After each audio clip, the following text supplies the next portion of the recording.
Assalamualaikum warahmatullahi wabarakatuh.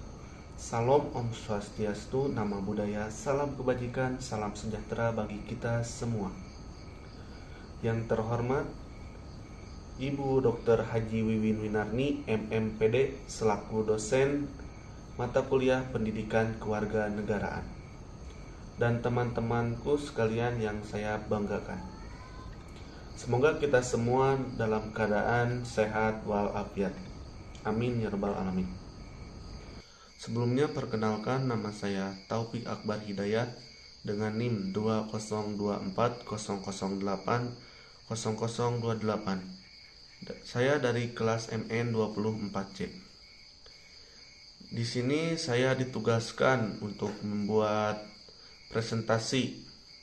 Nah, di sini saya memilih materi tentang konsep dasar konstitusi yang telah dipelajari pada sesi 9. Nah, materi-materi yang akan dibahas tentang konstitusi yaitu yang pertama ada pengantar konstitusi, yang kedua ada pengertian konstitusi, yang ketiga ada konstitusi dalam dua konsepsi, yang keempat ada hakikat konstitusi, yang kelima ada sistem konstitusi dalam negara Indonesia atau dalam negara kita semua. Lanjut ke pengantar konstitusi. Nah, di sini ada elemen hukum dan definisi negara.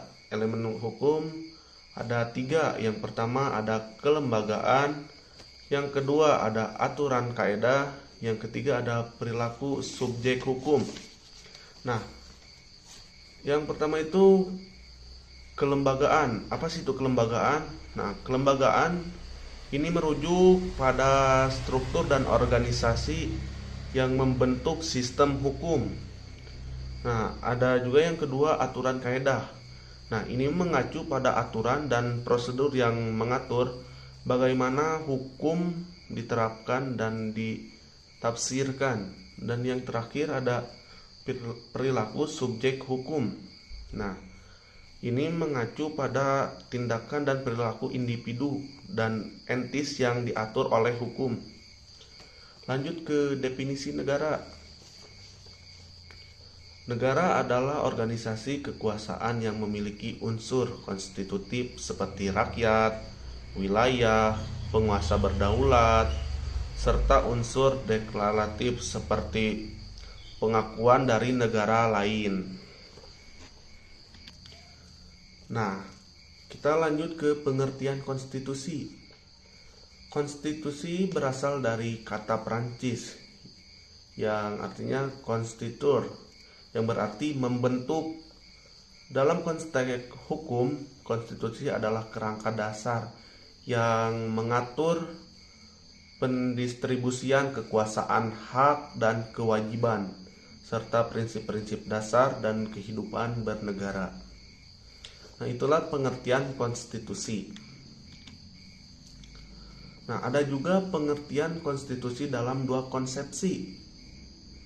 Yang pertama, konstitusi sebagai the natural frame of the state yang dapat ditarik ke belakang dengan mengaitkannya dengan pengertian politei dan tradisi Yunani kuno.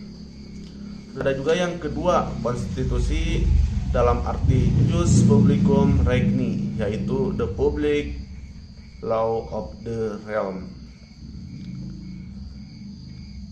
Cicero dapat disebut sebagai ahli pertama yang menggunakan perkataan constitution. Dalam pengertian kedua ini seperti tergambar dalam bukunya The Res Public.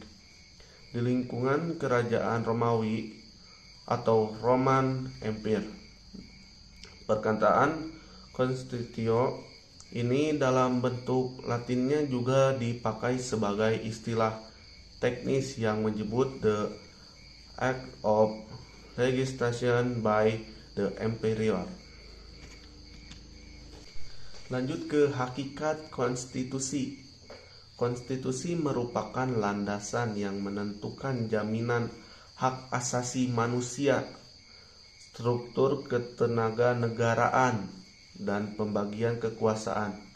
Konstitusi mencerminkan cita-cita dan kebudayaan suatu negara, serta menjadi sumber hukum tertinggi yang mengatur hubungan antar negara dengan rakyat. Nah, apa sih sistem konstitusi di Indonesia, di negara kita sendiri? Sistem hukum di Indonesia itu berdasarkan Pancasila dan Undang-Undang 1945. Struktur perundang-undangan berjenjang dari Undang-Undang 1945 hingga peraturan pelaksanaan lainnya. Undang-Undang 1945 mencakup prinsip-prinsip kedaulatan rakyat, persamaan hak, kekuasaan, kehakiman yang menjadi mandiri, dan sistem pemerintahan presidensial. Nah, dapat saya simpulkan tentang materi yang saya bahas, yaitu tentang konstitusi. Konstitusi adalah fondasi hukum yang menjamin keteraturan kehidupan bernegara, melindungi hak asasi manusia, dan membangun struktur pemerintahan yang kokoh. Sebagai sumber hukum tertinggi, konstitusi memainkan peran pentingnya dalam menciptakan tata tertib hukum yang adil dan demokratis. Mungkin hanya itu yang dapat saya jelaskan tentang konstitusi yang telah dibahas pada sesi 9. Kurang lebihnya mohon dimaafkan. Wabillahi taufiq wal hidayah. Wassalamualaikum warahmatullahi wabarakatuh.